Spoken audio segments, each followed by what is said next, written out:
stakeholders, ladies and gentlemen, allow me now to invite Mr. Latif to take over to the next program. Latif, welcome, sir. Thank you very much. Your Excellency, Professor Kithure Kindiki, Deputy President, the Chair of the Council of Governors, FCPA, Ahmed Abdullahi, the Cabinet Secretary for the National Treasury and Economic Planning, FCPA, John Badi, all governors present, all members of Parliament, members of the Diplomatic Corps, distinguished delegates, ladies and gentlemen, welcome to the closing ceremony of this year's very successful Devolution Conference 2025. Indeed, Your Excellency, we've had fruitful conversations and discussions in the last 2 days. Just as you walked in, we just concluded our final plenary session, which was on strategies for action in financial inclusivity, sealing the fault lines. Now, this was one of the plenary sessions that are taking place here, and very many other side events that have taken place since Wednesday. Fruitful discussions and deliberations. As we come to this closing ceremony, Your Excellency, you shall at some point be requested to launch the model school feeding policy that's been prepared by the Council of Governors. And just to give you a taste of what that is all about, I'd like you to watch our screens and take a look at this following video, which is a summary of what the model school feeding policy is all about.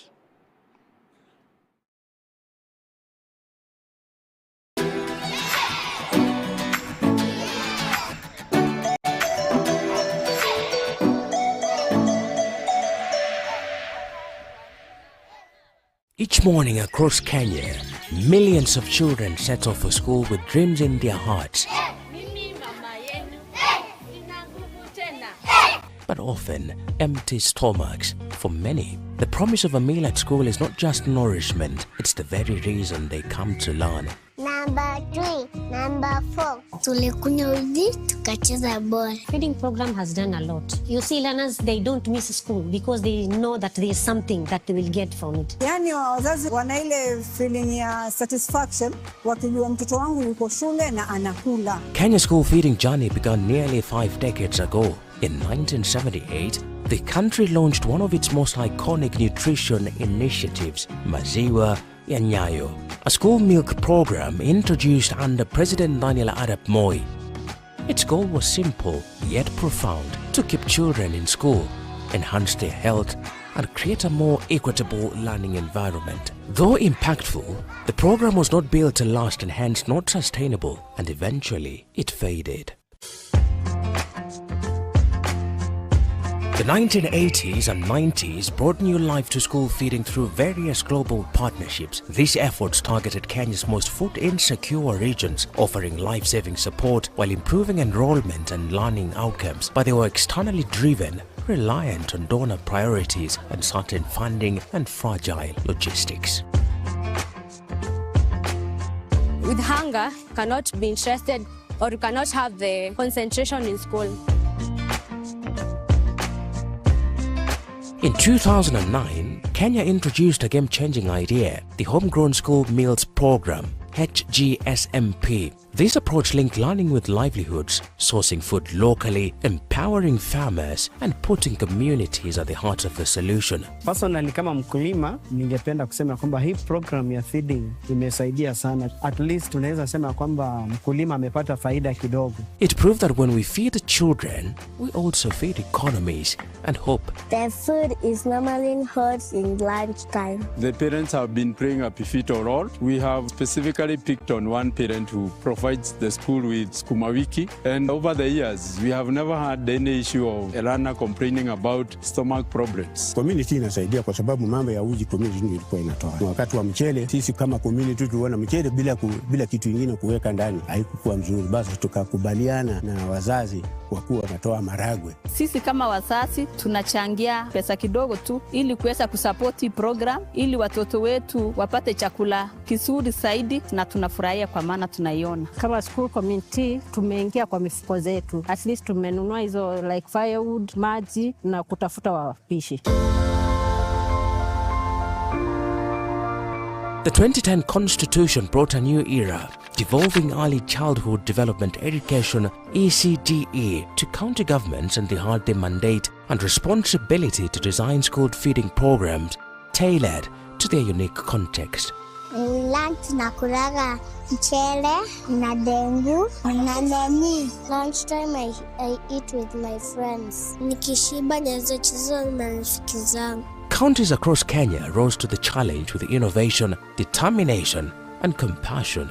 From Wajir to Embu, Kisumu to Kericho, Machakos to Mombasa, new models emerged, reflecting strong political will and local ownership to ensure the children of Kenya would be served nutritious meals that would keep them healthy and enhance their participation in school. As you can see, we have got the growing beds and we also have the growing pipes. And the kind of vegetables that we do grow here are growing very fast. And therefore, we do harvest each and every week. That is necessary to supply adequate amount of vegetables to the school feeding program. Yet, despite the momentum, progress has been uneven. Without a shared framework, many programs were inconsistently funded, poorly coordinated, and unsustainable across the counties. The harsh realities of rising food prices and cost of living, poverty, climate shocks, social-cultural barriers, and infrastructure gaps widened the cracks. Without a harmonized approach, even the best intentions can fail to reach scale. Most of the challenges that we face is infrastructural, where even the primary school sections don't have kitchen, they cook in the open. Sasa ninaomba nitengenezewe kitchen na majiko na nipewe kuni. That's why the Council of Governors, with the support of Food for Education, has developed a model county school feeding policy designed to be adopted across all the 47 counties. It is envisaged that with the full adoption by the counties, the policy stands to transform the lives of over 3 million pre-primary learners across the country. School feeding programs have consistently demonstrated their power to significantly boost enrollment and retention rates at the early learning level, underscoring the urgency and far-reaching impact of this noble initiative. Therefore, this is more than a document, it's a bold commitment, a promise to every Kenyan child that hunger will no longer stand in the way of their dreams. This model policy will guide many of the county governments which are yet to develop their own school feeding policies. As the Senate, we support this initiative by the Council of Governors and look forward to developing an overarching legislation to guide county governments on school feeding programs. This policy is built on 8 pillars designed to address critical areas such as 1. Social protection and inclusion. No child, regardless of where they are born, should be left behind. 2. Nutrition and health promotion, because nutritious food means better learning, stronger bodies, and a brighter future for all children. 3. Community engagement. Parents, teachers, and local leaders are no longer bystanders but co-creators of solutions. 4. Infrastructure. Building kitchens, dining spaces, and clean water systems to support safe and dignified feeding environments. 5. Food storage, handling, and safety. Implementing quality control across the value chain from delivery to the child's plate. 6. Financing. Establishing innovative, sustainable funding models including public, private, and philanthropic contributions. 7. Partnerships. Harnessing the strengths of government, NGOs, the private sector, and local producers. 8. Governance, coordination, and accountability, promoting transparency, data-driven planning, and continuous evaluation across all levels of implementation. I would like to urge the various government agencies involved that, if possible, they should support school feeding programs because it is very helpful to the learners. Wazazi wengi walilikubali hili swala na sidhani kama kuna mzazi analipinga. This benefits our children. I, being a parent, it benefits my child. So I am game with it. I am in for it. So Governor, nawaomba kumbatieni kitu kwa moyo wenu msafi kabisa na mutaona matunda yake. This is devolution's moment, a moment to unite all the 47 counties under a bold and shared vision to nourish every child, fulfill dreams and empower communities to build a nation where food is not a privilege but a right. Because no child, regardless of their background, should be left behind due to classroom hunger.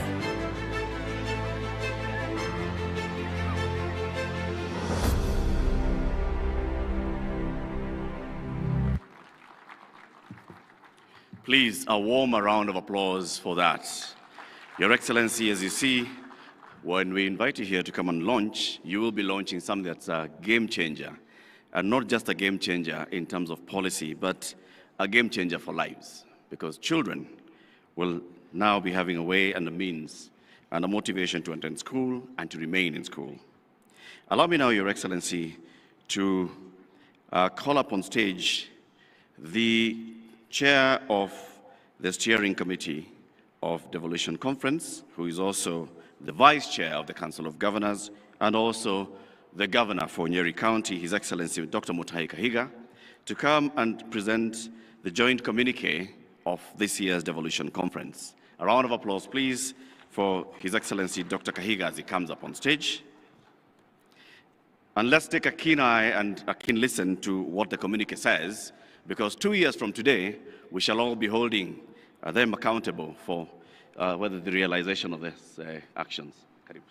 Thank you. Thank you, Eric. The Deputy President of the Republic of Kenya, the Chair of the Council of Governors, colleague governors, CS Bandi, all honorable members, ladies and gentlemen, I have with me the joint communique that is meant to be read at the end of this devolution conference. We have 24 resolutions that are broken down into 3 thematic areas, like you remember, the ones that we had: good governance, on human rights and social justice, on financing equity and inclusion. I will not be able to read them now because we are constrained of time, but we are going to post them in our website. Thank you very much.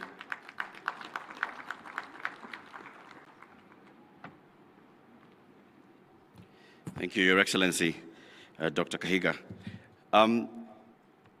Let's now hear remarks from the host county, and we'll have the Speaker of the Homa Bay County Assembly, Honorable Polycarp Ouma Okombo, coming up on stage to give remarks on behalf of the County Assembly, and of course, talking about what the Homa Bay County has done in hosting us. And we all acknowledge that they have really done a splendid job. So let's give them a warm round of applause as the Speaker comes to deliver his remarks.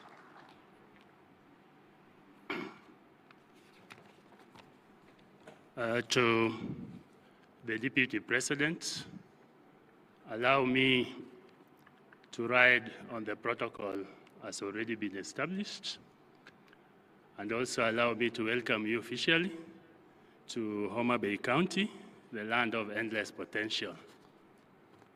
The past 2 days, the pioneers of devolution has been in this podium, and they have made remarkable remarks as far as devolution is concerned. So I wouldn't want to talk too much to contradict them, since most of what the county assemblies were advocating for had been well articulated by our able chairman of the CAF, who is also the Speaker of the Kwale County, where the issues were revolving around the World Fund, MCA's pensions, and also financial independence. Your Excellency, our role as the County Assembly are only 3, which is legislation, oversight, and representation. In Homa Bay County, in the recent past, we have come up with many policies and many bills that has always supported Her Excellency the Governor to implement some of our promises to the voters and enable the devolution to work. Chief among them, there are about 14, but chief among them, if you have been touring Homa Bay County since you were here, and you've seen our beachfront is coming up and it's looking nice, we came up with Homa Bay Lakefront Development Corporation Bill that has now enabled Our Excellency to fulfill our dream of making Homa Bay County a city. Also, because here, most of the panelists were also talking about how can we include the SMEs when it comes to the devolution. We also come up with the Homa Bay Entrepreneur Access Development and Affirmative Action Bill that will enable our SMEs to get what we call the initial outlay, which is the much needed capital for their businesses to thrive. Your Excellency, the Deputy President, down here, we normally believe that Baba is always right. When he did talk about the oversight of the governor and the county executive, he did mention that he would like this to be done at the assembly level, where we invite the governor and the executives. And it has been a controversial topic since yesterday. And even the panelists that have spoken some few minutes ago have also alluded to it. I can reliably assure you that we, as the Assembly, normally invite the executive and the different committees to oversight them at the primary level. What now remains, after giving clear reports on our recommendation, is now the implementation of these reports. And I believe that is now where the Senate needs to plug in to ensure that the reports are actually implemented to the latter. I have watched quite often when our own Senator Moses Kajwang invites different governors at the Senate level to answer some pertinent issues that affect the counties. And normally what I wonder, where I sit, is that at the time that the audit is being done by the Auditor General, they find out some gaps where most of it is non-production of the documents. But when they reach at the Senate level, now you see the documents are being produced. Then you wonder why now the executive gets these documents. It means there's a gap somewhere. It means there's somebody that is letting down the executive, the people who are responsible to be giving these documents. Your Excellency, let me also take this humble opportunity to also thank the President for signing into law the bill that has given the county assemblies an autonomy. I want to reiterate his sentiments by saying that this financial independence should be used prudently to serve the people through a clear, transparent, and in an accountable manner while doing our oversight role.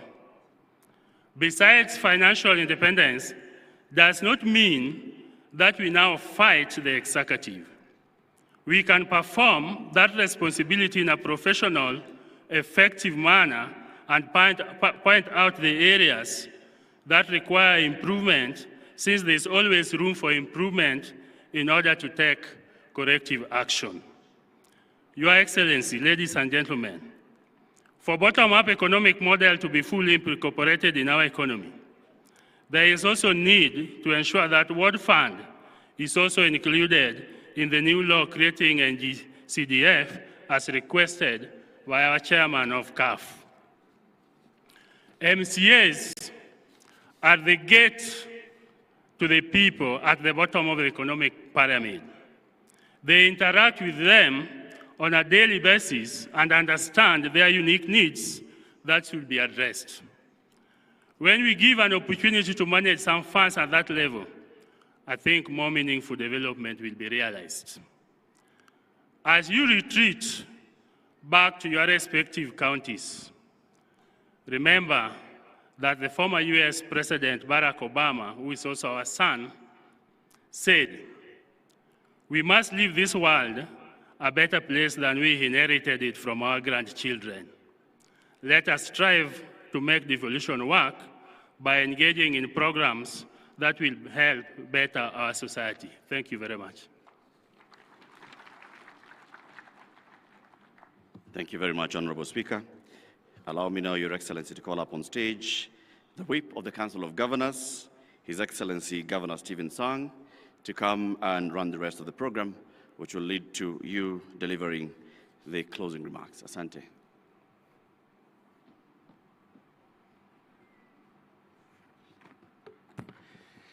Your Excellency, the Deputy President, Professor Kithure Kindiki, the Chair of Council of Governors, the host governor, all Excellency Governors, colleagues, ministers present, and all delegates, on behalf of the Council of Governors, we want to take this opportunity to thank all of us for taking time to attend this devolution conference. We want to thank the President of the Republic of Kenya. We want to thank you, Your Excellency, the Deputy President. We also want to thank the Right Honorable Prime Minister Raila Amolo Odinga, all Cabinet Secretaries, all PSS, all delegates that were able to come to this session and attend this conference, all our colleague governors, deputy governors, MCAs, and the members of the public who attended this conference. You made a difference in attending this conference. Again, we want to thank Gladys Wanga, the host governor specifically, for pulling through this event. Your Excellency, the Deputy President, when we sat down and we agreed on Homa Bay, we knew Wanga was going to do well because we have always known her in what she does within the Council of Governors. We didn't expect that she would pull such a big and monumental event here in Homa Bay, and this is a good lesson for us. Maybe the next time we need to consider going maybe to the north and any other county, because indeed commitment can deliver such a big event. So Gladys Wanga and your local leadership here, led by the Senator, your members of Parliament, your MCAs, and the entire team of the leadership from Homa Bay County, we are very grateful. I also want to take this opportunity to thank our sponsors and our partners, particularly three of our platinum sponsors, that is Kenya Commercial Bank, Safaricom PLC, and Jospong Group of Companies. We want to thank those are our three platinum sponsors and partners. We also want to thank FLOCA, FAO, EU, CPF, Cooperative Bank, GIZ, Lab Fund, World Bank, UKAID, Danish Embassy, AGRA, KBL, Equity, ILO, Isuzu, Kenya Airways, KEPRO, and CBM, and all our partners. We want to thank you in a very special way for making this event a success. We also want to thank our host here, the Homa Bay National School, for giving us the grounds. We also want to thank Homa Bay Primary School. We also want to thank Lala Primary, KMTC Homa Bay, Got Rabor Masawa, for providing us with ample space that we used in this event. We also want to thank our vendors and suppliers, our exhibitors, for making this event a success. Again, we want to thank all the counties for contributing to the devolution conference, all our participants, everybody that we gave the opportunity. Those who are running the 48 side events, we want to thank you in a very special way. Last but not least is to thank the steering committee, led by our Vice Chair, Mwalimu Kahiga. You have demonstrated a lot of commitment in running this. You have been to Homa Bay almost 3 or 4 times, chairing several meetings here. We want to thank you and the steering committee in a very special way for the work that you have done in pulling this through. and also our planning committee, chaired by our CEO, Mary Mwiti, together with the dedicated staff within the COG. The COG Secretariat, we know for the last 2 or so months you have not slept, working around the clock to pull this through. We want to thank you in a very special way. And of course, the overall leadership of COG led by our chairman. Asante sana FCPA for the work that you have done, and everybody. The speech was long, and I am not going to go through the entire speech word by word. The message is this: we are very grateful. Whoever played a role, those of us who have contributed in a very special way, we want to say thank you. I now want to take this opportunity to invite our host governor, Governor Gladys Wanga, who has pulled through this huge event. Tumpigie makofi Gladys Wanga, and she will run the program to the end. Karibu sana, Governor. Asante sana. Your Excellency, the Deputy President of the Republic of Kenya, I think Governor Sang is thanking me profusely, maybe for the conference, but also because last night I brought for him some Ogangla singers, and he unleashed some very good talent in dancing. So he unleashed some very good dancing talent, and I hope you did enjoy yourself. So, Your Excellency, the Deputy President of the Republic of Kenya, our Council of Governors Chairman, His Excellency FCPA Ahmed Abdullahi, and the Vice Chairman, His Excellency Mutahi Kahiga, colleague governors present, deputy governors led by my own Deputy Governor, His Excellency Oyugi Magwanga. Please just wave for recognition. Asante sana for the support that you've given us to go through with this. Honorable Senators and members of the National Assembly, led by our own local team, Homa Bay here. Please, our local MPs, please just rise. And when I say local, I mean the entire region. Please, I just want to recognize you so that you can be seen. You've been here throughout. Honorable George Peter Pondokaluma, Area MP for Homa Bay Town Constituency. Honorable Dr. Joyce Osogo Bensuda, MP for Homa Bay County. Honorable Senator Moses Otieno Kajwang, our Senator for Homa Bay and Chairman of the Public Accounts Committee in the Senate. Honorable Senator Eddie Okech, Senator for Migori County and Chairman of the Transport Committee. Honorable Dr. James Wambura Nyikal, Member of Parliament for Seme and Chairman of the Health Committee in the National Assembly. Asante sana. Honorable Senator Catherine Muma, nominated Senator from Kisumu County. Asante sana. Our County Executive Committee members, please just rise. The CCs from Homa Bay, just rise and wave. Asanteni sana. You've done a good job. You have put in a lot of work to make this happen. Members of constitutional commissions and independent officers, development partners, private sector, academia, media, and civil society, our esteemed partners and exhibitors, distinguished guests, ladies and gentlemen. Your Excellency, when we opened the DevCon 2025 3 days ago, we set out to show that devolution is not just a constitutional chapter, it is the living engine for equity, inclusion, and social justice. And you, our delegates, have shown it in action. We began on the first day with a good governance, where we reminded ourselves that transparency, accountability, and citizen participation are the backbone for devolved success.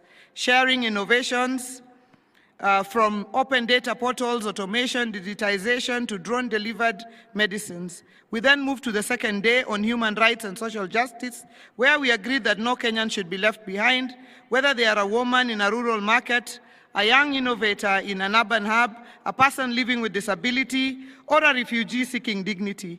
Today, the third day, Your Excellency, is on financing equity and inclusion, where we tackled the tough question of how to fund our ambitious and fairly and sustainably exploring innovative financing approaches, including private sector partnership, MSME financing, equitable health budgets, poor procurement, and climate resilience funding.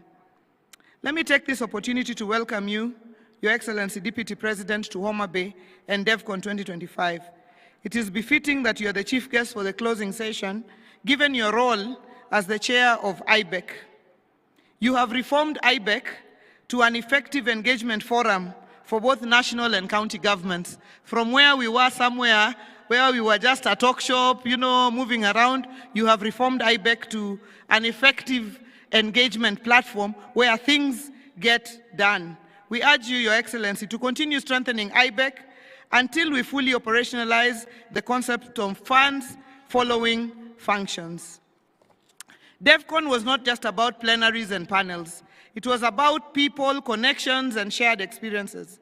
Before the conference began, Your Excellency, we hosted a vibrant pre-devolution conference experience that turned Homa Bay into a playground of culture, innovation, and adventure.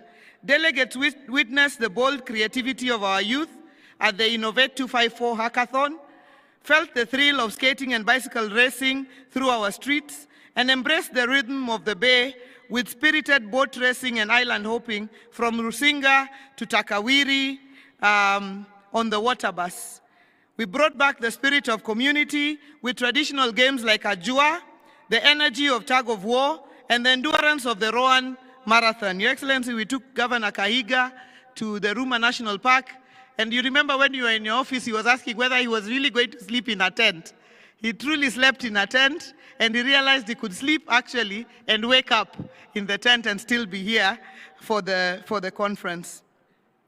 We hope that you will tell a different story of Homa Bay now that you have come and experienced the Bay with all its beauty. Let me take this opportunity on behalf of the people of Homa Bay to extend a heartfelt gratitude to all those who made this conference impactful. Even if COG, as the whip has done, has appreciated everybody, I feel heavily in my heart that because of the gratitude we feel on behalf of Homa Bay, to just say thank you once more. We thank His Excellency, the President, Dr. William Samoei Ruto, for opening the conference and reaffirming the national government's commitment to devolution. We heard him loud and clear on the challenges he raised. For Homa Bay, we further thank the President for opening the Homa Bay County headquarters, the Ugatuzi Amphitheater, and laying the foundation stone for the Tom Mboya University Students' Village, being the first student accommodation to be launched in the entire country. We thank also the Right Honorable Raila Amolo Odinga for inspiring us with his unwavering belief in a Kenya that works for all. As the father of devolution, he spoke eloquently on the question of enhanced funding for counties. Funds should follow functions, and where the funds are held by the national government agencies, they should be released to counties. Your Excellency, Deputy President, we also thank you for honoring us today and helping us close this conference with wisdom and focus on devolution. To the Council of Governors and all the governors present for steering the devolution cause with a unity of purpose. I once again thank my colleague governors led by our chairman, His Excellency FCPA, Ahmed Abdullahi, and Vice Chairman, Dr. Mutahi Kahiga, for choosing Homa Bay to host DevCon 2025. We were the least expected of places to be able to bid and host this conference. But I am glad that you believed in us, and I'm also glad that we didn't disappoint you. The Prime Cabinet Secretary, His Excellency Musalia Mudavadi, who was our guest yesterday and shared important lessons on devolution, including the issue of stalled projects. The Cabinet Secretaries who attended DevCon 2025 and shared important perspectives on devolution for their dockets. The Cabinet Secretary, Honorable Adan Duale, our CS for National Treasury, who is also a son of the soil. Our CS, we are proud of you. We say money sleeps here in Homa Bay. People think literally if they come, they can see the money. But we thank you for working together with His Excellency, the President and Deputy President, to turn around our economy. And we are very, very proud of you as a son of this very soil. We also thank the CS for Tourism, Honorable Rebecca Miano, the CS for Energy, Honorable Pio Wandai. We thank the principal secretaries who have also taken their time to be with us here today and even the previous days. And the ones who are here today, please just rise.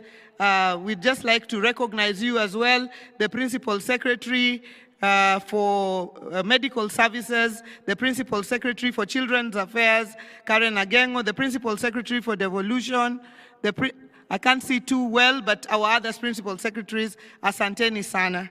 Thank you very, very much. The Senate, for protecting and defending devolution, and for the senators who attended our conference led by our very own senator and the Speaker of the Senate, Speaker Amason Jaffa Kingi. The National Assembly, for ensuring our legislative frameworks respond to the realities of our people, and for the MPs who attended DevCon 2025, led by the strong Homa Bay team.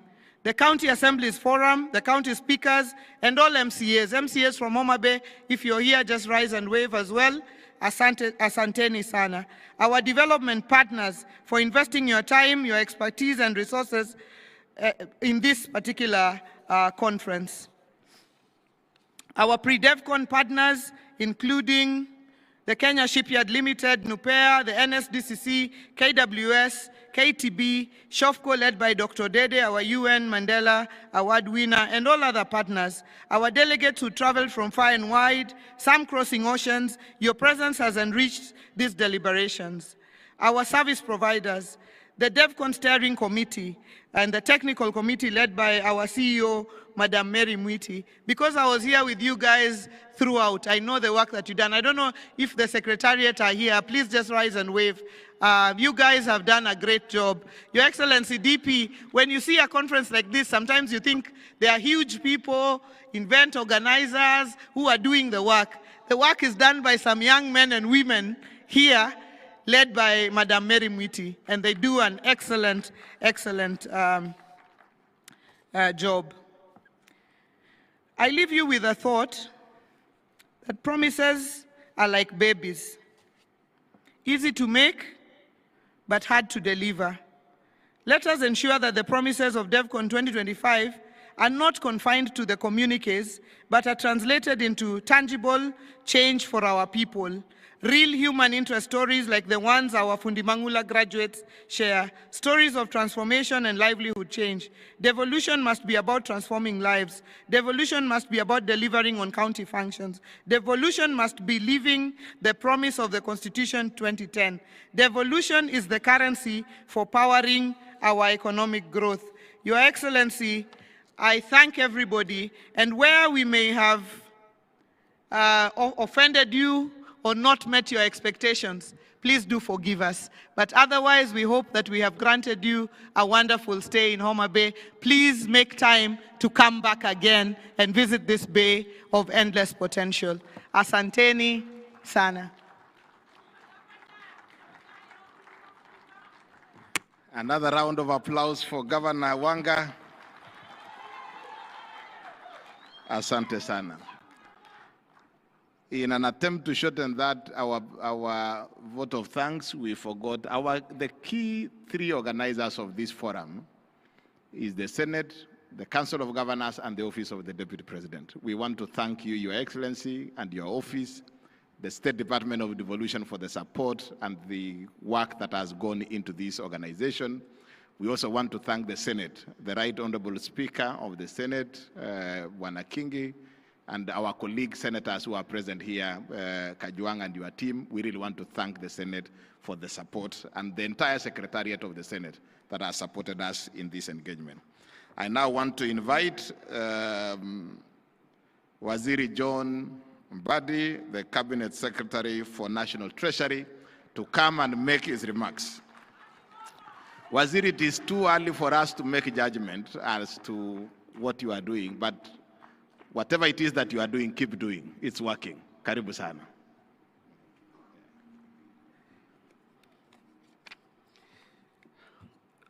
Your Excellency, the Deputy President of the Republic of Kenya, Professor Abraham Kithure Kindiki, the Honorable Chair of the Council of Governors, Honorable Governors present here led by the host Governor Gladys Wanga, Honorable Members of Parliament, both the National Assembly and the Senate, Honorable Speakers of County Assemblies, distinguished officers from the national and county governments, representatives of the civil society organizations, development partners, members of the private sector, fellow Kenyans, good afternoon. It is my honor to be present at this devolution conference, which has adopted a theme for the people, for prosperity, devolution as a catalyst for equity, inclusion, and social justice. Authentic inclusion must promote the participation of the people. Broadened participation that is in line with the principle of prudent management of public resources dictates that we move from the national space and engage at the devolved space where the people are. When you communicate clear and progressive messages, as has been done by the presidency, you find wide support by those who mean well for the nation. And of course, in a big nation like ours, you can't also fail to find the bad apples. A few people will never believe that the country is moving forward, and you will see them all over the place. You'll find them even outside the country, stationed there to talk negatively about the country. But we live with such people amidst us. This is why this conference theme aligned fairly well with the theme for the budget statement for the financial year 2025-2026, which I read on 12th of June 2025. That is, stimulating sustainable economic recovery for improved livelihoods, job creation, and business, and industrial prosperity in line with the bottom-up economic transformation agenda. This national administration's commitment to devolution is evident. The equitable share transfers have financed roads, health facilities, water projects, and other critical infrastructure across our 47 counties. Your Excellency, I would pause there a bit and just mention that I believe for the first time in so many years since devolution began, that we were able to agree on shareable revenue and have the division of revenue bill assented to before 30th of June of the financial year leading to the next financial year. This came about because of cooperation and understanding between the national government, the two arms of the legislature, and the Council of Governors, where, Your Excellency, you will remember that when the Parliament asked that we allow for not less than 415 billion to be allocated or put to the shareable revenue, I actually called you, Your Excellency, and informed you about the same, and later called His Excellency the President, and we mutually agreed. And when I communicated to Parliament, we were able to crack it and agree in a record time. That is what we call supporting devolution. I know the funds are not yet enough, but we are progressively moving to where we will be allocating enough resources to support service provision to our counties. Something also worth noting, Your Excellency, is that again, for the first time in a long period of time, we were able to transfer all the resources in terms of shareable revenue to the 47 counties before the end of financial year, including the arrears from the previous financial year.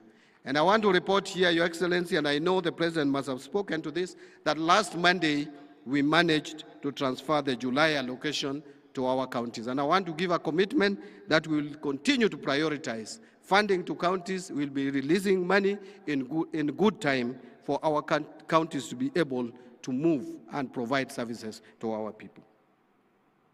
However, Your Excellency, the promise of devolution can only be fully realized if both the national and county governments work in close partnership, grounded in mutual accountability and prudent financial management.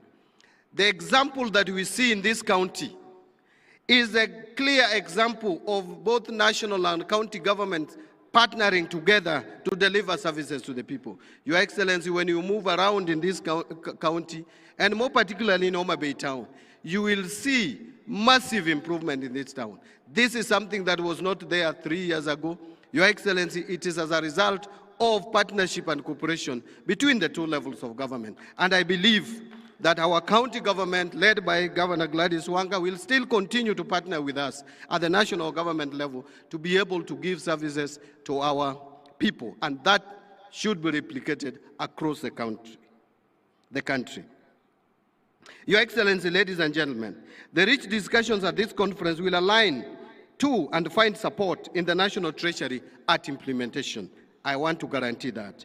You will recall, for example, that as a commitment towards attainment of universal health coverage, the national government allocated well over 204 billion shillings towards the sector in the financial year 2025-2026.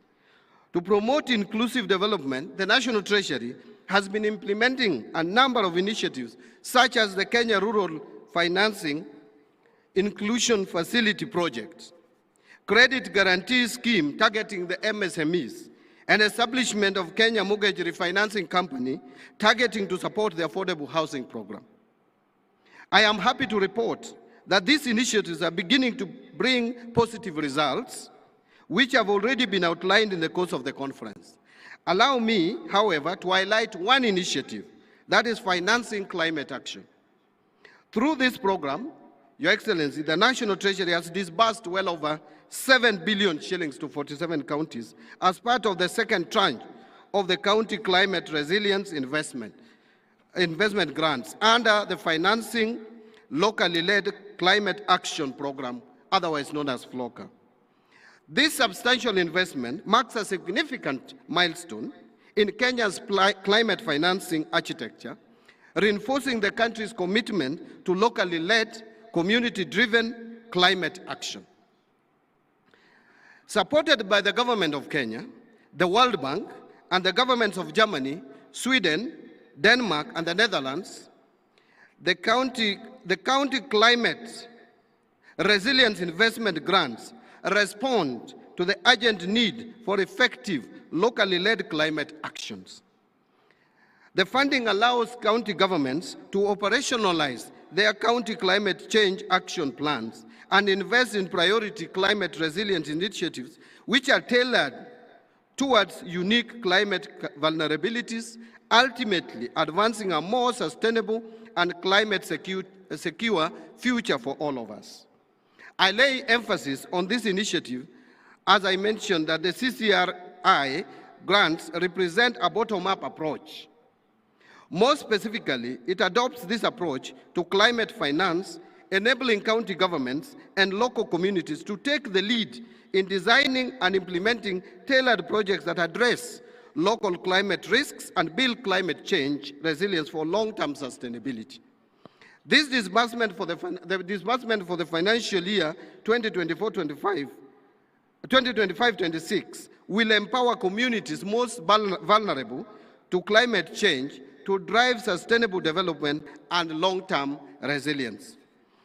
Our progress speaks volumes, and to date, the program has achieved remarkable national coverage, reaching 1,137 wards out of 1,450 ward target, which is a performance of 78.4%.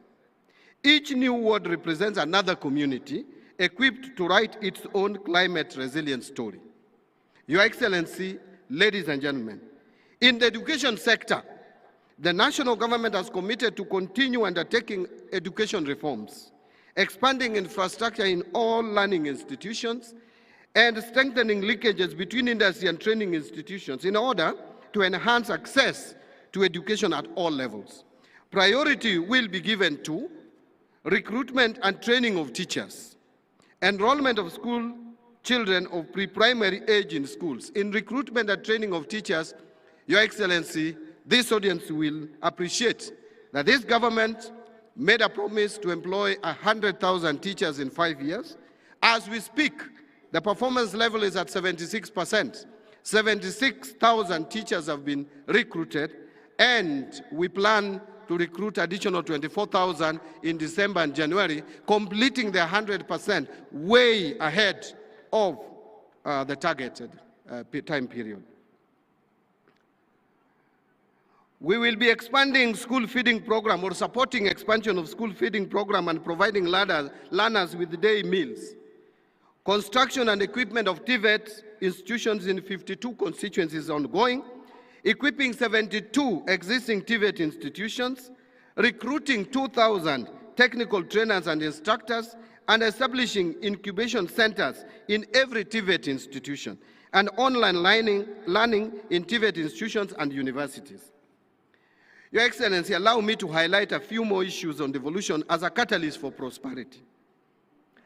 By bringing resources, decision-making, and services closer to the people, devolution has opened new pathways for inclusive growth, job creation, and equitable development across all 47 counties. It has enabled previously marginalized areas to access infrastructure, health services, education, and economic opportunities, narrowing the historical inequalities that have long been hindered national cohesion.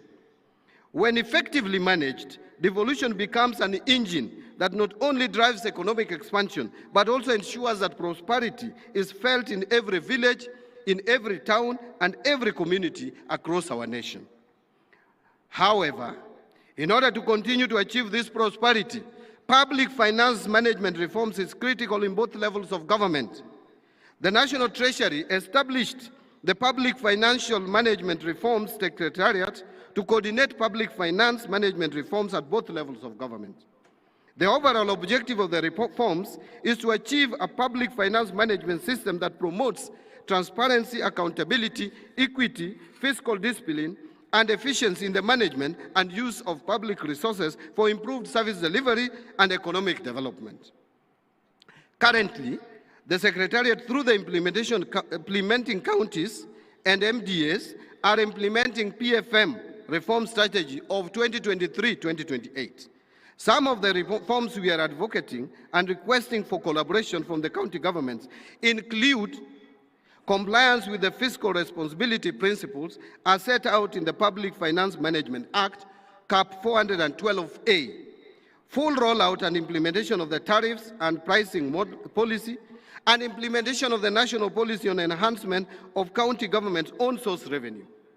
Specifically, on the management of wage bill, the National Treasury has supported the re-engineering of Human Resource Information System Kenya.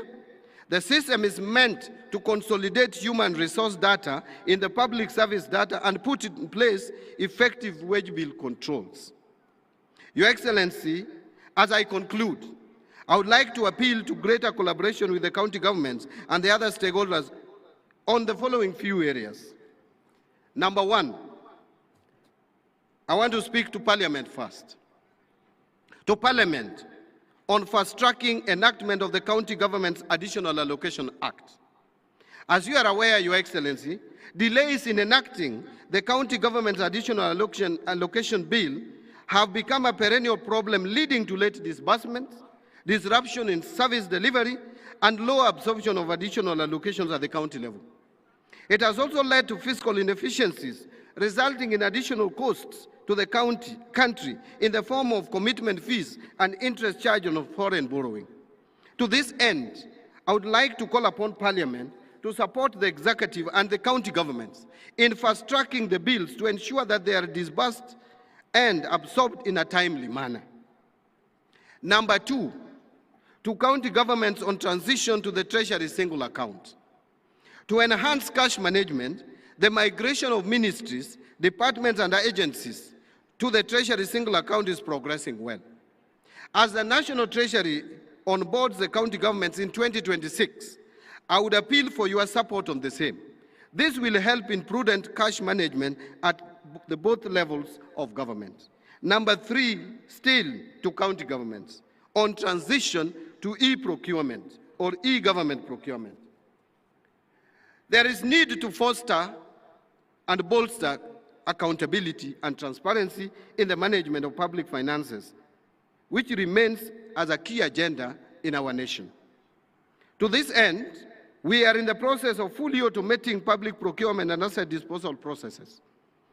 In the spirit of prudence, we urge all counties to embrace and comply with these reforms. Transparency and accountability must be our shared currency, because every shilling we manage is held in trust for the people of Kenya. Number four, again to county governments, and that will be the last comment I'm making.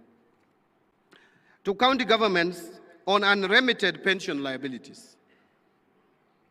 Analysis of data on unremitted pension contributions are submitted by the Local Authorities Trust Fund, Local Authorities Provident Fund, National Social Security Fund, Public Service Superannuation Fund, County Pension Fund, indicates that a substantial amount of pension debt is due from the county governments. Pension debt by the county government has accumulated over the years from 23.3 billion relating to the defunct local authorities, that is pre-devolution, inclusive of accrual deficits, to now over 103.2 billion as at 31st of October 2024, post-devolution. And to be honest here, this is criminal. If you are supposed to pay salary to a staff, and part of that salary is supposed to go to his or her pension, there is no rationale in paying half of the salary and leaving the rest of the salary with you or with the county government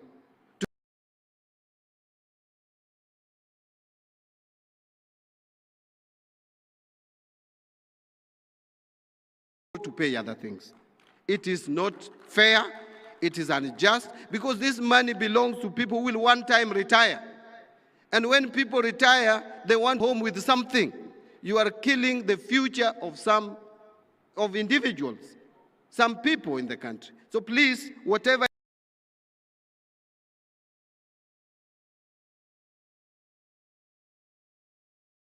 must now start the culture of remitting all deductions to where they should be remitted. So I'm calling upon the county government and the relevant institutions concerned, and this is not just in the county level, even at the national level we have some of these challenges. We are calling upon the county governments and the relevant institutions concerned to verify and clear the debts to safeguard the social securities of our pensioners. Finally, very finally, let us all diligently play our roles of strengthening service delivery, upholding accountability, and ensuring that no Kenyan is left behind. I want to give a commitment, in so long as I'm still the Cabinet Secretary in charge of National Treasury, that we at the National Treasury will play our parts. The executive, the national government will play our parts in supporting devolution for better service delivery to our people. I thank you and God bless you.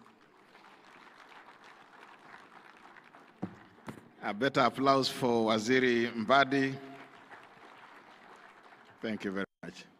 It's now my humble pleasure to invite the Chairman of the Council of Governors, FCPA, Ahmed Abdullahi, to come and make his remarks, and in turn invite our chief guest who will close the conference for us. Tumpigie makofi Bwana Chairman. And Wanga, you are unfair on me on my dancing skills. I think Chairman may have beaten me on that. Thank you very much, Whip. Your Excellency, our chief guest, the Honorable Professor Kindiki Kithure, Deputy President of the Republic of Kenya, Excellency Governors here present, led by my Vice Chair and the host, Governor Gladys Wanga, Deputy Governors, Cabinet Secretaries, and Principal Secretaries, recognize the presence of CS4 National Treasury, Honorable Members of the Senate and the National Assembly, Judiciary representatives, leaders of Homa Bay County and the Greater Nyanza region, ambassadors and high commissioners, principal secretaries, speakers and members of the county assemblies, all national and county government representatives, private sector and civil society representatives, development partners, international delegates, ladies and gentlemen. Your Excellency, we're glad to have you. We don't take it for granted that you found time out of your busy schedule to come and close this conference for us. As we draw the curtains on yet another historic devolution conference, I am filled with deep sense of pride and hope over the last 3 days and before that for the other pre-devolution conference activities. We have come together from across the country to reflect, exchange ideas, and recommit ourselves to the vision and promise of a prosperous and inclusive Kenya through devolved governance. I extend to William Samoei Ruto and also to His Excellency the Deputy President of the Republic of Kenya, Professor Kindiki Kithure, and the former Prime Minister and my party leader, the Right Honorable Raila Odinga, and all national and county leaders who have graced us with their presence and actively participated in our discussions. Your leadership, Your Excellencies, and support continues to inspire and sustain our devolution journey. From 12th August, we had rich, honest, and insightful conversations. On Wednesday, the theme was Good Governance Day. The theme was Good Governance. We called it Good Governance Day. We interrogated how our counties can deepen public participation, civic education, transparency, rule of law, and citizen oversight. We were reminded that good governance is not a destination, but a daily practice. On Thursday, we marked the Human Rights and Social Justice Day, where we took a bold step forward in reinforcing the constitutional promise of dignity, equality, and non-discrimination. The discussions were heartfelt and deeply necessary. We unpacked political, civil, cultural, and socioeconomic rights and examined actions that counties need to take to become pillars of the realization of human rights. We acknowledge the progress made, but we also recognize the urgent need to close the gap between the policy and practices. Counties must become true champions of the human rights-based approach, placing people at the heart of every development plan. Today, this morning, we had the Financing Equity and Inclusion Day. We have been challenged to ask the hard questions: how do we sustainably fund the devolution dream, from exploring how counties can unlock access to finance medium, small, micro enterprises, to tackling matters of equitable division of revenue between the two levels of government. The conversations were solution-driven and enlightening. In addition to the plenum session, the side events played a critical role in enriching our understanding of sector-specific concerns and innovations. These sessions allowed for deep dives and peer learning. The insights gathered here must now inform our county strategies and shape future policy interventions. Your Excellency, distinguished guests, ladies and gentlemen, what has been clear throughout this conference is that devolution is not just a governance system, it's an lived experience.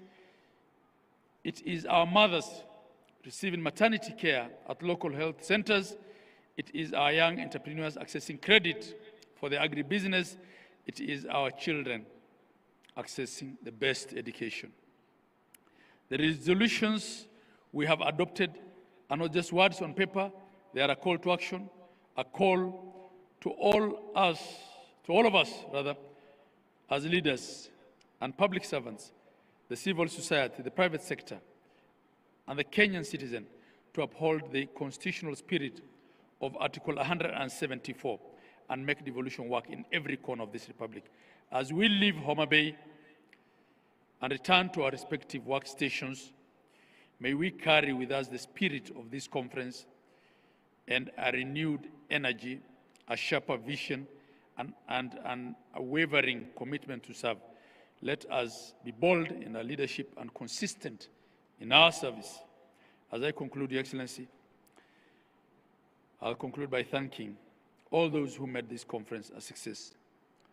The county government of Homa Bay, under the leadership of Her Excellency Gladys Wanga. My sister, you have exceeded our expectations. We thank you. We also want to thank the steering committee under the able leadership of my Vice Chair, Dr. Mutahi Kahiga, the planning committee, which was chaired by our CEO. We want to thank all the platinum sponsors. We want to thank all the resource persons, service providers, the media, and above all the citizens of Kenya who were participating delegates at this conference. Your engagement and commitments to continue to breathe life into the devolution dream. Your Excellency, just on two issues that were raised by the speaker before me, our brother the CS Badi. CS Mbadi, we want to thank you for all the efforts you're making in reducing the time that we take to access funds. There definitely has been an improvement since you came into that role. We don't take it for granted, we appreciate it. On pensions debt, I'll have discussions with you on how to deal with the historical pensions debt. Part of it is clearly not what counties can pay out of their current equitable share. Mistakes were made, and we just have to have bailout in certain instances if we have to make that good. It also raises questions of the oversight then. On the issue of the Conditional Allocations Act, yes, there are delays in passing, and it's been a problem. You know how we've been filibustered on RMLF by the National Assembly. I don't want to discuss that here. I want to end on a good note. But we also have a challenge of national government budget not appropriating even what is passed by the two houses after lengthy mediation. So we have a County Additional Allocations Act, which then allocates us funds that we can't access because they have not been appropriated in the national government budget. I think those are conversations we will have. At this point, I want to invite Your Excellency, the Deputy President, to address us. Your Excellency, you have brought professionalism and a voice of reason into that office. From an IBEC that we dreaded to one that we look forward to attend, I must thank you, Your Excellency. Asante sana. No wonder you are a professor. Karibu ndugu yangu. Thank you very much, Your Excellency.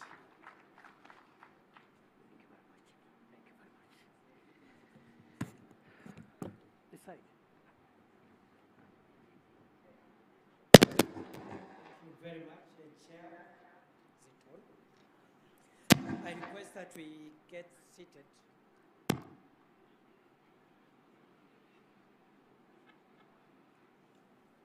Colleagues and friends, it's very challenging to speak the very last after 3 days of hard work, because delegates would want to get home, and the law of diminishing returns is at work.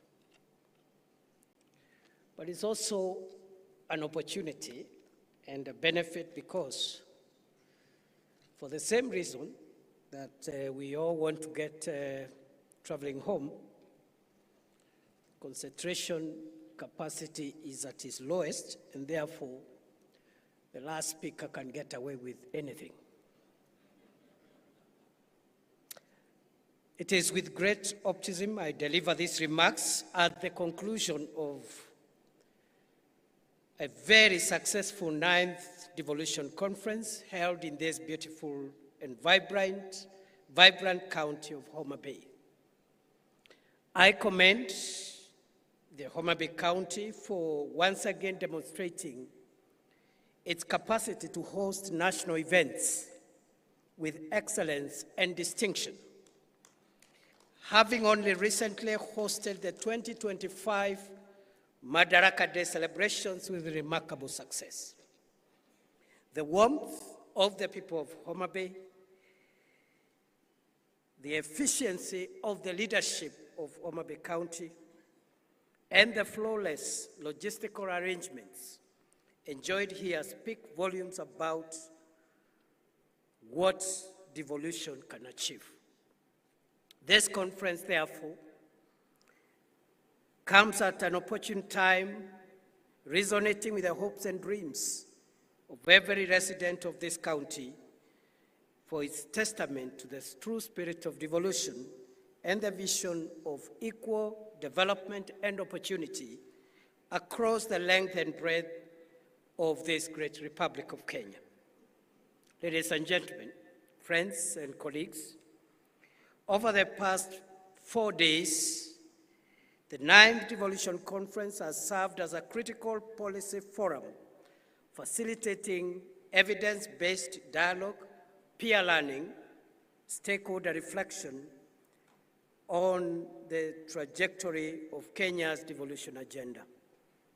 Participants have rigorously interrogated data, shared subnational innovations, synthesized citizen feedback, and reaffirmed our collective commitment to embedding equity, inclusion, and social justice into the fabric of the devolved government's structure.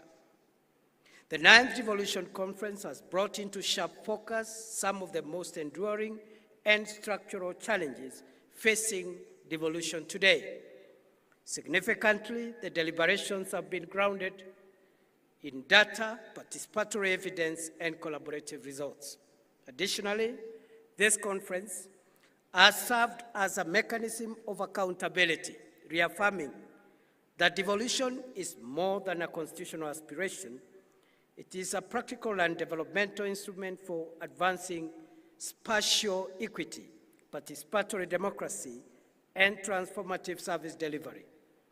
In so doing, the conference has underscored the future of devolution lies in institutional innovation, shared responsibility, and policy execution that centers on the citizen.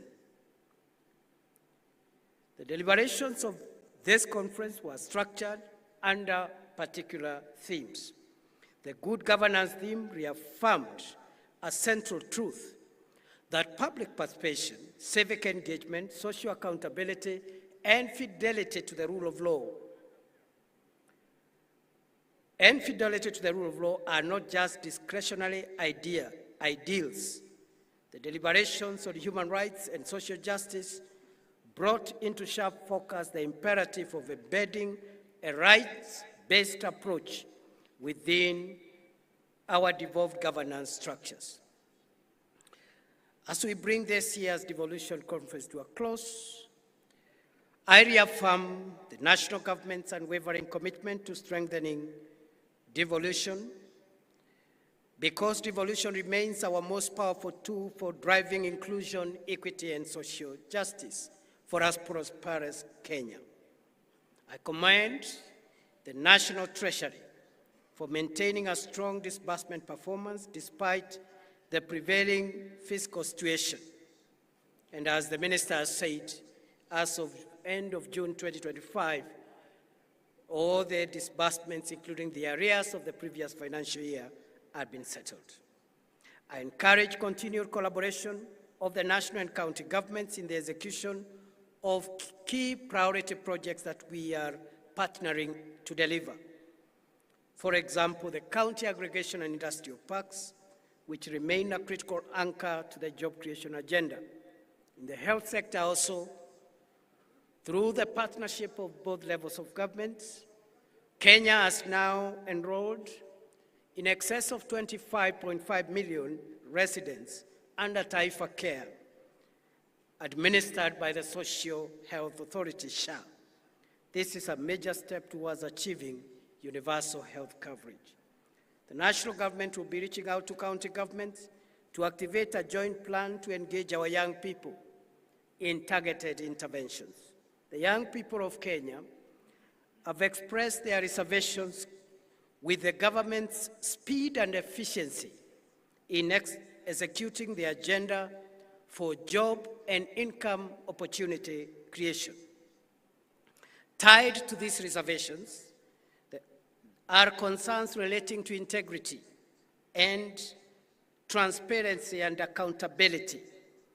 There is need, therefore, for greater level of engagement with our young people, and I commend this conference for starting the conversations with and involving the young people. And I hope this will be a culture in our country so that going forward we can have regular sessions of engagement across generations, across gender, across other divisions to build a stronger country. Going forward, the youth will play a very important role in Kenya's social transformation. And therefore, we hold them dearly as part of our endeavor to create a national solutions for the problems facing our society today. The government does not brush over the concerns raised by young people. Instead, we are committed to securing spaces for dialogue and continuous consultations to ensure that we enhance trust in the institutions of government. And when I say government, it is the two levels of government. This we must do in concert, not in confrontation. Distinguished guests, fellow leaders, friends of devolution, fellow countrymen and friends, allow me to end my remarks by just off the cuff saying that in summary, the things that will underpin our progress as a nation going forward into the 21st century, in my view, the place of young people, the youth of the nation and the youth of this continent will be critical in underwriting and defining our common future. So as we even center devolution on the people and on the citizen, the young person, the youth, for various advantages that they hold against other generations, they will play a very important part in defining our common future. Technology will also play an important part. And finally, to bridge the resource and financing gaps that we are experiencing in the public sector, in the two levels of government, the three arms of government, the partnerships between the public and private sector in terms of raising resources and financing the provision of services and projects is going to be critical. And therefore, the youth, technology, and partnerships will define Kenya's and Africa's 21st century. Secondly, I say this without any fear of contradiction, that of all the innovations of the Constitution of Kenya 2010, the most profound innovation and the crown jewel of our current constitution is devolution.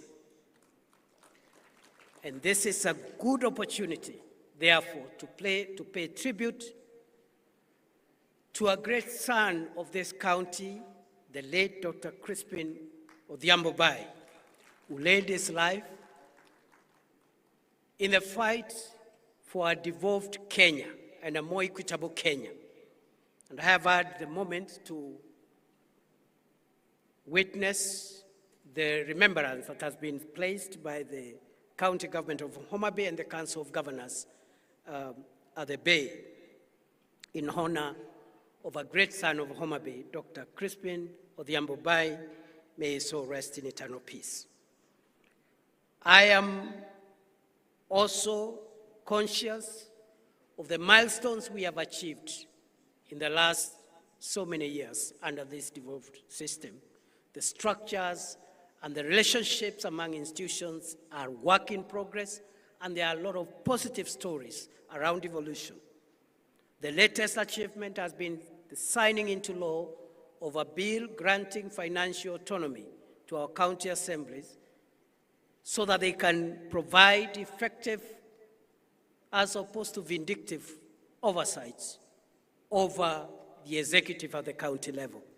We hope that the county assemblies will use those resources to perfect their constitutional role of oversight and also of representation and legislation.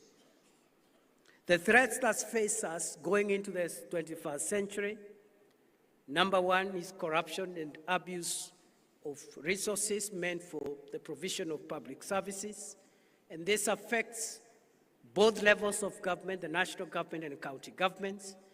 It affects all the arms of government, the executive at both levels, the legislature at both levels of government, and the judiciary, which is not devolved. No one is spared. It affects and it has permitted into private sector, civil society, academia, and into the citizenry of our country. And time has come for us to face head-on the threat of corruption and the danger it poses for the sustainability of our democracy and of our country. We are also facing the risk of sectarianism and subnational interests that are sometimes ethnic-oriented and in many times attempt to undermine and claw back on national unity and the cohesion of our country. We must also be alive to the grave risk posed by violence and the extreme behavior that is processed through violent means. And therefore, violent extremism today is not around religious fundamentalism only, but we are witnessing also political intolerance and extremism, where disagreements on national issues, including national problems, are processed through violent behavior. That, in my very humble submission, fellow Kenyans, poses grave danger to the sustainability of Kenya and Africa as we move to the 21st century. Therefore, the triple risks of corruption, sectarianism, especially ethnic sectarianism, and violent extremism, including politics and political issues being processed through violence, those three risks stand on the way to our prosperity as we look into the 21st century. But as I have said, good people, we have the benefits, the advantage, the resources, and the largesse of a huge and educated young population, a hub for technology and innovation in our country, and the growing harmonization of the resources across public and private sector to produce enough resources to deliver services.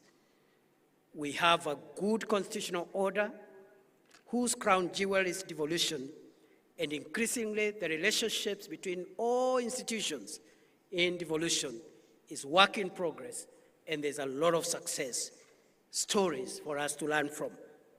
It is therefore a great privilege for me to stand before you, fellow Kenyans and friends, in this land of Homa Bay County,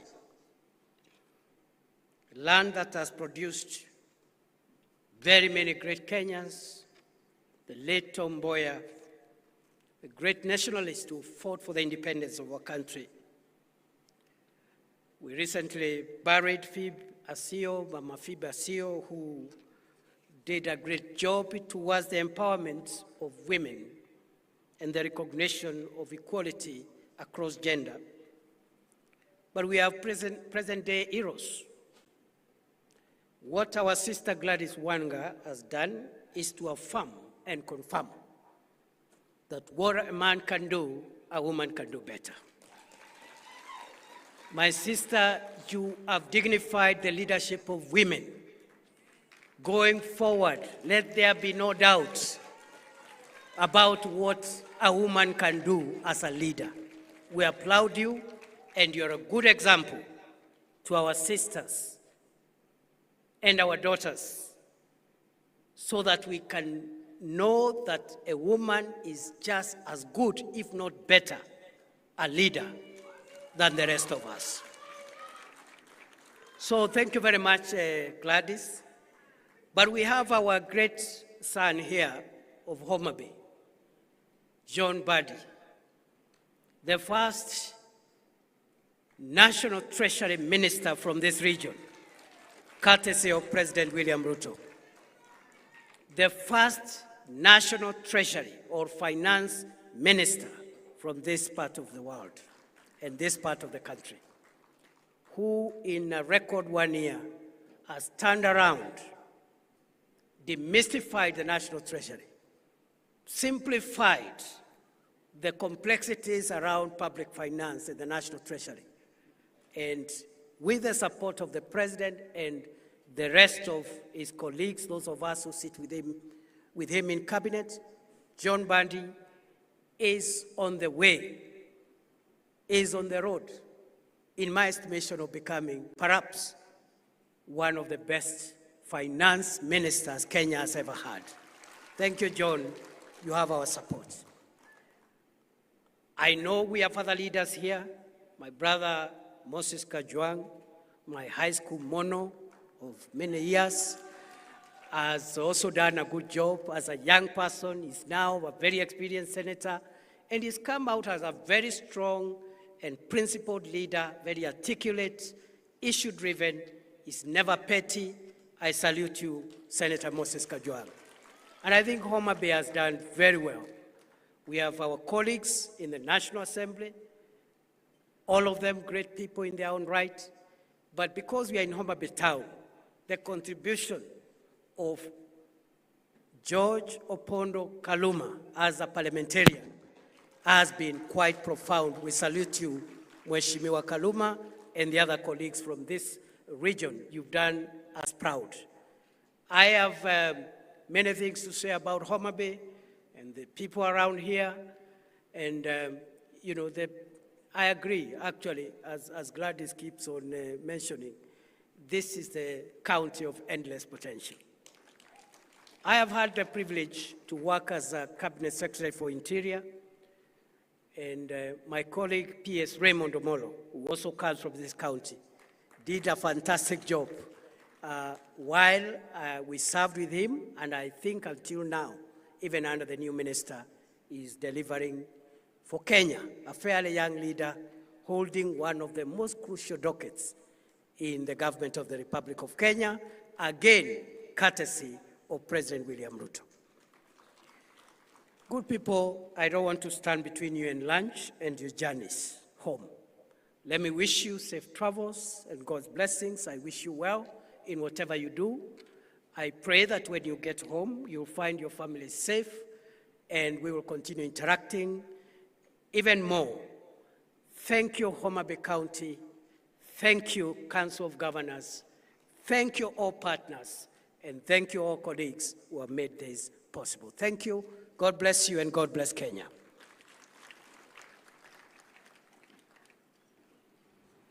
Your Excellency, we will kindly request you to remain up on stage as we do the launch. And I am reminded now that the 9th Biennial Devolution Conference is now officially closed. Thank you. Asante sana, Your Excellency. We'll request you to now proceed to launch the model school feeding policy. You'll be accompanied by the chair and the vice chair of the COG, the whip of the council, the host, governor, plus I would also like to welcome up on stage Shalom Diku from Food for Education to come and join here. We are going to do a countdown as His Excellency the Deputy President then launches for us the model school feeding policy. You'll help me count down for him from 10 to 1. Your Excellency, you will just press the button when we get to 1. Shall we count from 10, 9, 8, 7, 6, 5, 4, 3, 2, 1, launch. Ladies and gentlemen,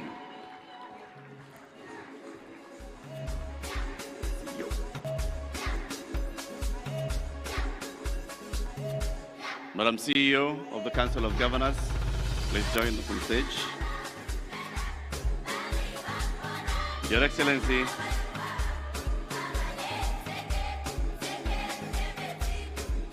we will take a photo and the distribution of the booklets.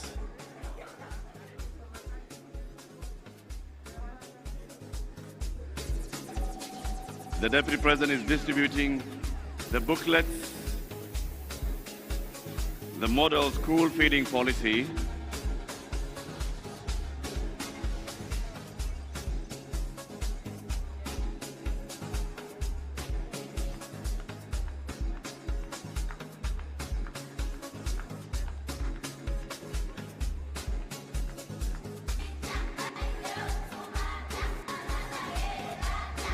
There it is. Next up, as we take this photo,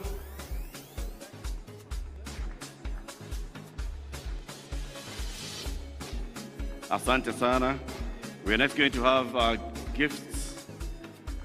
Gifts will be brought up on stage shortly. Thank you very much. And the first gift, Your Excellency,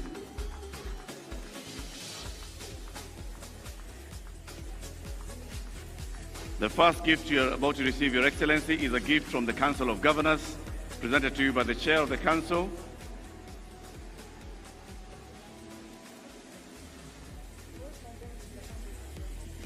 That gift is from the Council of Governors, being presented by the Chair of the Council. The second gift that will come up will be from the host county of Homa Bay,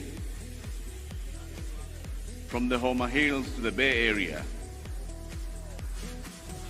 Host Governor, Her Excellency Gladys Wanga, is presenting the gift. And the third gift will be from Food for Education, being presented by Food for Education Director Shalom. That one, Your Excellency, is from the county of Homa Bay. Makofi to the county of Homa Bay.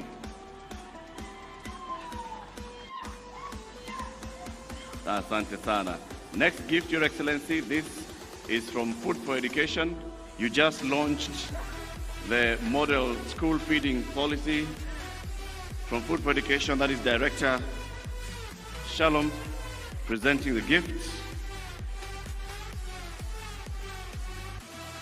Food for Education, asante sana.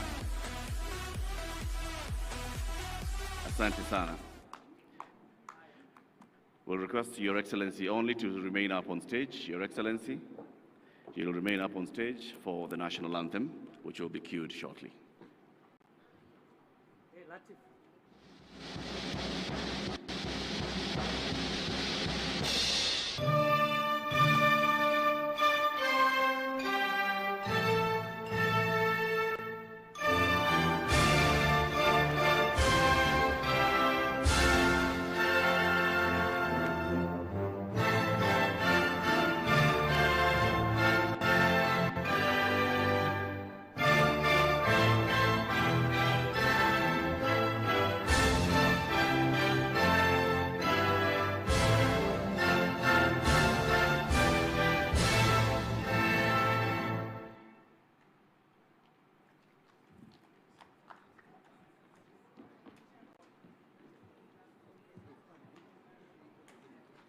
So, Your Excellency, there will be one final photo at the launch, and you'll be guided to one photo with the guests and the Council of Governors. Ladies and gentlemen, thank you very much for attending Devolution Conference 2025.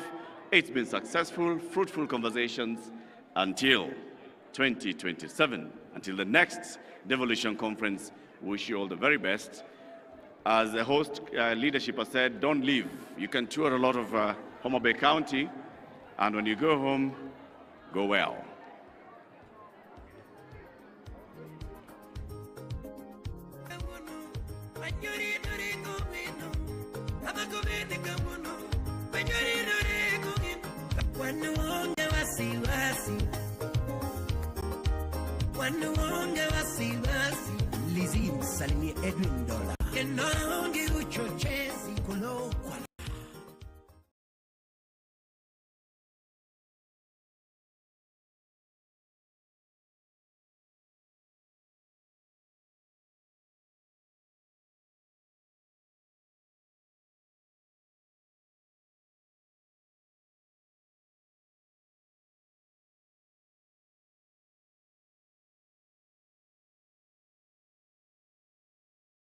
Hello everyone, welcome to our channel. Today, I'm not just here to speak to your ears, I'm here to speak to your soul. Because this video is not just a video, it is a mirror, showing you the person you are and the powerful person you can become. A video you didn't just choose to watch, it was meant for you. You are here because your inner voice knows it's time to take control of your life, your emotions, and most importantly, your mind. So the question is, who is really in control? Your mind or you? Today, I'm here to give you the key to inner power, the key to peace, the key to mastering your emotions, your thoughts, your habits, and your future. So don't just watch, feel this video. Don't just listen, connect with it. This is the video that will help you take control of the most powerful thing in the world, your own mind. Before we start, let me tell you, this video is great for your English too. Because when you dive into powerful real-life topics like this, you don't just learn how to control your mind. You also learn the language in a way that truly sticks and grows with you. So get ready to transform both your mindset and your English today. In this video, I'm going to give you 15 powerful tips to control your mind and emotions. Let's begin. This is your first step to real power. Tip 1. Avoid temporary pleasure. If it feels good now but destroys you later, it's not pleasure. It's a trap. We live in a world of instant gratification. You're sad. You scroll Instagram. You're stressed. You eat junk food. You feel lonely. You message someone who's not good for you just for attention. And in that moment, it feels good. But later, you feel empty again. You feel guilty. You feel tired. That is the pain of temporary pleasure. Real control begins when you say no to the easy thing and yes to the right thing. For example, it's 11 p.m. You have work or study tomorrow morning, but a new movie is calling you. What do? Your mind says, just one episode. But your higher self whispers, sleep now. Win tomorrow. Control your pleasure or your pleasure will control you. Ask yourself, what will this give me after 1 hour, after 1 day, after 1 month? If the answer is pain, walk away. This is how warriors are built, one choice at a time. Tip 2. Use your intelligence, not your impulses. You have a brain for a reason, not just to react, but to respond with wisdom. Most people are not thinking, they're just reacting.